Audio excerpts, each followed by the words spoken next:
ہمیں کتابوں میں ملتا ہے سیاستہ کی صحیح روایات میں کہ یہودیوں کا ایک بچہ تھا، وہ چھوٹا بچہ تھا، وہ کوئی لمبی چوڑی بات کرنے کی پوزیشن میں نہیں تھا، بس آ کے نا حضور کے سامنے کھڑا ہو جاتا۔ اور شارحین کہتے ہیں زیادہ پتہ وہ ڈیوٹی کیا کرتا تھا، بس محبوب کا چہرہ دیکھتا رہتا، بس دیر تک نا حضور کو دیکھتا رہتا۔ نبی کریم کبھی کبھی کوئی کام بتاتے تو کہہ رہا تھا یہودی کا بیٹا تھا، پیار ہو گیا اسے نبی پاک سے۔ آپ کے بیٹے کو بھی ہو سکتا ہے، میرے بیٹے کو بھی ہو سکتا ہے، شرط یہ ہے کہ وہ اپنے ابا سے حضور کی نعت سنے۔ اس نے اپنے ابا سے دولت کی تعریف سنی تو اسے دولت سے پیار ہو گیا۔ اس نے اپنے ابا سے سنی نا بات کہ فلانے کا بیٹا ڈاکٹر بن گیا تو پیسے بڑے کما رہا ہے، فلانے کا بیٹا کاروباری ہے تو آگے بڑا گزر گیا، جو سنا سو اس کے دل میں آ گیا۔ اگر یہ سنے گا تو حضور کا پیار بھی آ جائے گا۔ وہ نبی کریم کی بارگاہ میں کھڑا رہتا ہے، حضور کی زیارت کرتا ہے، خدمت کرتا ہے یہودی کا بیٹا۔ میرے محبوب بڑے کریم ہیں، میں بڑی ذمہ داری سے آپ کو عرض کرتا ہوں، حضور بڑا ہی اجر عطا کرتے ہیں۔ وہ یہودی کا بیٹا تھا، بیمار ہو گیا، قربان جائیں، دو ایک دن نظر نہیں آیا تو حضور فرمانے لگے چلو نا تیمارداری کرنے چلے۔ حضور تیمارداری کرنے کیسے نصیب ہیں، کیسی خوش بختیاں ہیں، سرکار سرانے بیٹھے ہیں، نبی کریم علیہ السلام کرم فرما رہے ہیں۔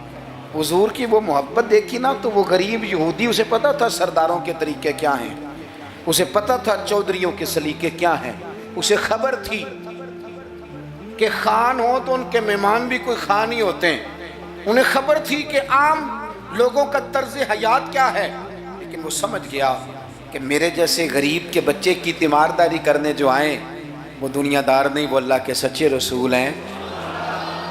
حضور صلی اللہ علیہ وسلم نا اس چھوٹے بچے سے بات کر رہے ہیں، ادھر دیکھنا میری طرف، چھوٹے بچے سے۔ اب میں نے جو بات کہنی ہے اگر آپ کی سمجھ میں آ گئی تو ٹھیک ہے، نہ بھی آئی تو بات ٹھیک ہے۔ پیار نبی پاک سے خالص کرنا، انشاءاللہ رسول پاک تیمارداریاں فرمائیں گے، کرم نوازیاں فرمائیں گے۔ پیار خالص کرنا، نیرا نعرہ نہ لگانا، صرف تقریر میں بات نہ رہے، نکابت خطابت اور یہ مائک کی حد تک چیزیں نہ رہ جائیں، کوئی اس کا عملی ثبوت بھی ہمارے سامنے آئے۔ حضور اس بچے سے بات کر رہے ہیں، فرماتے ہیں کلمہ نہیں پڑھ لیتا؟ قربان جائیں، کسی کو ابا نے کلمہ پڑھایا، کسی کو اماں نے پڑھایا، کسی کو مفتی صاحب، پیر صاحب، علامہ صاحب، صوفی صاحب، درویش نے پڑھایا، اس کے بھی تو ذرا نصیب دیکھو نا، کلمہ نہیں پڑھ لیتا۔ تو اس بچے نے نا نظروں ہی نظروں میں اپنے باپ کی طرف دیکھا، پڑھ لوں کلمہ، نظروں ہی نظروں میں پوچھ رہا ہے۔ تو والد کو بھی پتا تھا نا کہ یہ کون ہے، ایسے تھوڑی کوئی آ جاتا ہے تیمارداری کرنے۔ بڑے پیارے ہوتے ہیں بچے ماں باپ کو، تو باپ نے آگے بڑھ کے اس بچے کی پیشانی پہ ہاتھ رکھا، کہنے لگے پتر جس طرح یہ کہتے ہیں نا ویسے ہی کر لے، آپ پیار تو خالص کریں نبی پاک سے۔ حضور نے کلمہ پڑھایا، وہ شخص کلمہ پڑھ کے مسلمان ہو گیا، اس کی روح پرواز کر گئی۔ بڑا نصیبہ والا تھا جس کا جنازہ بھی مدینے والے محبوب نے پڑھا، جس پر کرم نوازیاں بھی حضور نے فرمائی۔ میرے بھائی، حضور کے ساتھ پیار ہو۔ اپنے گجرانوالہ میں ایک دن سفر کر رہا تھا تو روڈ سے نیچے اترا ہوں، بالکل عین فجر کے بعد مجھے کہیں دور جانا تھا، تو سامنے نا بڑا سارا لکھا ہوا تھا کیا آج آپ نے درود شریف پڑھا ہے؟ وہ پڑھا، میں نے پڑھا تو میں نے درود شریف پڑھنا شروع کر دیا، یعنی جاری ہو گیا۔ جس نے لکھا ہے اللہ اسے جزا عطا کرے، جس نے لکھا ہے اللہ اسے۔ یہ مسجد میں کسی جگہ نکلتے وقت، آتے وقت، جاتے وقت، دکان پہ آپ درود شریف لکھ دیتے ہیں نا، ایک دفعہ تو بندہ نظر اٹھاتا ہی ہے نا پڑھنے کے لیے، تو آپ بتائیں اگر کسی نے دیکھ کے ایک دفعہ بھی پڑھ لیا تو لکھنے والے پر اللہ کتنا فضل فرمائے گا۔ درود و سلام نہ طبیعت کو میٹھا کر دیتا ہے، طبیعت کو ٹھنڈا کر دیتا ہے۔ مولانا ابو نصر رحمت اللہ علیہ وہ فرمایا کرتے تھے، کہتے تھے میں رات کو نا کبھی کبھی مدینہ شریف نکلتا تھا تو ایک درویش دودھ لے کے باہر آیا کرتا تھا، دودھ لے کے وہ باہر نکلتا تھا تو پتہ کہتا کیا تھا؟ کہتا تھا دودھ پی لو۔ تو لوگ پوچھتے تھے کتنے کا ہے؟ کہتے کوئی نہیں، بس تم دودھ پی لو اور مدینے والے پہ درود پڑھ دو، بھائی اتنی بات ہے، پیتے جاؤ اور درود شریف پڑھتے جاؤ۔ ایک تو درود و سلام پڑھنا ہے، پورا ربیع الاول شریف، دوسری گزارش اس ماہ مبارک میں میری آپ کی خدمت میں یہ ہے کہ سیرت کا کوئی ایک سبق ہر روز، میلاد شریف کے 30 دنوں میں سیرت کا ایک پورا باب، اس کو 10 منٹ میں، 15 منٹ میں، 7 منٹ میں اگر بیان کیا جا سکے، ایک باب لوگوں کو بتاؤ نا کہ میرے نبی پاک کا علم کس طرح کا تھا، لوگوں کو بتاؤ حضور کی حکمت کس طرح کی تھی، لوگوں کو بتاؤ رسول پاک کی سچائی، دیانت، امانت کے معاملے میں سیرت کا منہج اور معیار کیا تھا، لوگوں کو بتاؤ تو صحیح کہ مدینے والے پہنتے کس طرح کا تھا، کھانے میں طرز محبت کیا تھا، حضور کی سیرت کا ایک پہلو روز میں اکثر اپنے آپ سے کہتا ہوں ہم نے حضور کی سیرت کھل کے بیان نہیں کی، کاش ہم حضور کی سیرت کھل کے لوگوں کو سناتے، کھل کے مطالعہ کرتے، ریسرچ کرتے، بیان کرتے، تدریس کرتے، بتاتے، پڑھاتے، سناتے۔ میری ملت کا کوئی جوان کسی ایکٹر اور کرکٹر کو آئیڈیل نہ بناتا، کسی موٹیویشنل سپیکر کے پاس جا کے نہ بیٹھتا، کہیں سے وہ اپنی ذہن سازی نہ کراتا، کہتا چپ کر، مجھے پتہ ہے میرے نبی پاک کا مصیبتوں میں طریقہ کیا رہا، مجھے پتہ ہے حضور کا نعمتوں میں طریقہ کیا رہا، مجھے پتہ ہے رسول پاک علیہ السلام کا گھر والوں کے ساتھ رویہ کیا رہا۔ سیرت کے باب پورا ربیع الاول آپ سنیں بھی اور کوشش کریں۔ ایک کتاب ہے سیرت کی، بڑی سادی سی کتاب ہے، سیرت مصطفیٰ، علامہ عبد المصطفیٰ اعظمی رحمۃ اللہ علیہ، ایک بزرگ گزرے ہیں، انہوں نے لکھی ہے، سادی سی ایک ہی جلد میں، ذرا زیادہ آسان ہے، وہ کتاب لے لیں آپ، اور اس کتاب کو نا آپ حضور کے جو اخلاق کے باب ہیں، جو شمائل ہیں، خصائل ہیں، فضائل ہیں، ان کو پہلے پڑھیں، اور آپ ذرا تھوڑا سا نا غور کے رک کے حضور کی سیرت مبارکہ کے جملے، یہ ربیع الاول شریف نہ سارا حضور کی یادوں کے نام کر دیں، آپ یقین کریں گے سیرت تعمیر کر دے گی آپ کو، آپ کی شخصیت کے اندر جتنی کمزوریاں ہوں گی، حضور کی سیرت مبارکہ پڑھنے کی برکت سے اللہ وہ ساری کمزوریاں اپنے فضل سے دور فرمائے گا۔ آخری بات آپ کی خدمت میں یہ عرض کرنی ہے، خدا را محافل کا ماحول بہت سنجیدہ کر لیں، بہت سنجیدہ، محفل روحانیت والی بنائیں۔ میں تمام محافل کرانے والوں سے، پورا ربیع الاول شریف محفلیں کرانے والوں سے اپیل کروں گا کہ محفلوں میں کیمروں کا استعمال ذرا کم کریں، تھوڑی مہربانی کریں۔ چلیں ریکارڈنگ کے لیے کہیں ایک آدھ کیمرہ آپ ضروری سمجھتے ہیں، تو ہر بندہ فوٹو سیشن کر رہا ہے، ہر شخص کومنٹس دے رہا ہے، کم سے کم اس کا آپ استعمال کریں۔ کوشش کریں محفل میں وضو کر کے آئیں، سر ڈھانپ کے آئیں، حضور علیہ السلام کی نعت سننی ہے، خوشبو لگا کے آئیں۔ نبی کریم کی محفل نور میں بیٹھنا ہے، وہاں ادب کے ساتھ آئیں، خشوع کے ساتھ آئیں، توجہ آپ کی نعت خاں کے شعر پہ ہو، آپ محفل پہ کوئی تبصرہ نہ کریں۔ نعت خاں جو مال اکٹھا کر کے طے کر کے اپنی جان پہ ظلم کرتے ہیں وہ سب کو پتہ ہے، لیکن وہ تو کر ہی رہا ہے نا جو کر رہا ہے، ہمیں غیبت کر کے کیا ملے گا؟ آپ نصیحت کے انداز میں کو بات کریں تو کریں، محفل کے اندر بیٹھ کے اس کی نعت بھی سن رہے ہیں اور ساتھ ساتھ جناب آپ تبصرہ بھی کر رہے ہیں کہ 40,000 لیتا ہے، تو آپ کو تو کوئی نعت کا مزہ نہ آیا، آپ تو اسی چکر میں رہے کہ اس نے لیا کیا ہے۔ آپ چھوڑیں اس بات کو، آپ اپنا سرور اور ذائقہ پورا کریں، خوبصورت محفل کریں، کوشش کریں اتنا رش نہ ڈالیں کہ وہ مجلس اتنی لمبی ہو جائے کہ پھر صبح فجر کی نماز کے لیے لوگوں کے لیے مشقت بنے۔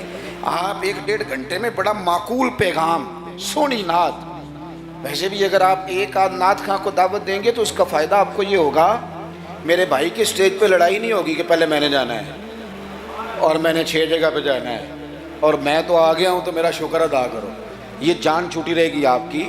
آپ اچھے طریقے سے ایک شخص کو موقع دیں، وہ 2 نعتیں پڑھے، 3 پڑھے، ایک سونی تلاوت کریں۔ ایک بات جو ہر سال کہتا ہوں پھر کہہ لوں، محفل میلاد میں وہ والا کام نہ کریں جو ہم سیاستدانوں کے مسئلے میں کرتے ہیں۔ یہ نہ ہو کہ میلاد کی سٹیجوں پہ بھی پھر تگڑے لوگ جمع ہو جائیں، غریب بیچارے میلاد میں بھی پیچھے ہی رہ جائیں، وہ ڈھونڈتے ہی رہیں کہ ہمیں عزت کس دن ملنی ہے۔